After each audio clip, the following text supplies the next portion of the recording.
మీకు తెలుసా? ఏంటది? అహ్మదాబాద్ ఫ్లైట్ క్రాష్ నుంచి బయటపడ్డ లక్కీ మ్యాన్ ఆఫ్ ఇండియా పిలబడే మిస్టర్ విశ్వాస్ కుమార్ రమేష్ ఒక పోస్ట్ ట్రామాటిక్ స్ట్రెస్ డిజార్డర్తో బాధపడుతున్నానని ఒక ఛానల్కి ఇచ్చిన ఇంటర్వ్యూలో ఆయన చెప్పారు. అసలు పోస్ట్ ట్రామాటిక్ స్ట్రెస్ డిజార్డర్ అంటే ఏంటి? అందరూ మరణించి తానొక్కడే బతకడం అదే పెద్ద విషయం, అదే వెంటాడే విషాద జ్ఞాపకం post traumatic stress disorder.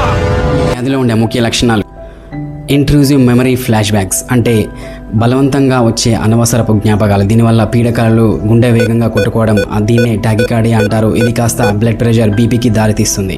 Avoidance, ప్రమాదానికి సంబంధించిన వ్యక్తులు, ప్రదేశానికి, వస్తువులకి దూరంగా ఉంటారు. పాజిటివ్ ఆలోచనలు కాకుండా నెగిటివ్ ఆలోచనలు ఎక్కువగా వచ్చే అవకాశం ఉంది. ఫిజికల్, ఎమోషనల్ చేంజెస్కి సంబంధించి భయం, కోపం, నిద్ర ఉండకపోవడం, చేసే పనిలో ఏకాగ్రత చూపించకపోవడం లాంటివి ఉంటాయి. వెంటాడే విషాద జ్ఞాపకం పోస్ట్ ట్రామాటిక్ స్ట్రెస్ డిజార్డర్. దీనికి ట్రీట్మెంట్ ఉంది. ఈ వ్యాధికి సంబంధించిన లక్షణాలు చాలా తీవ్రతరంగా ఉంటే వెంటనే మీ దగ్గరలో ఉన్న మానసిక వైద్య నిపుణుని సంప్రదించండి.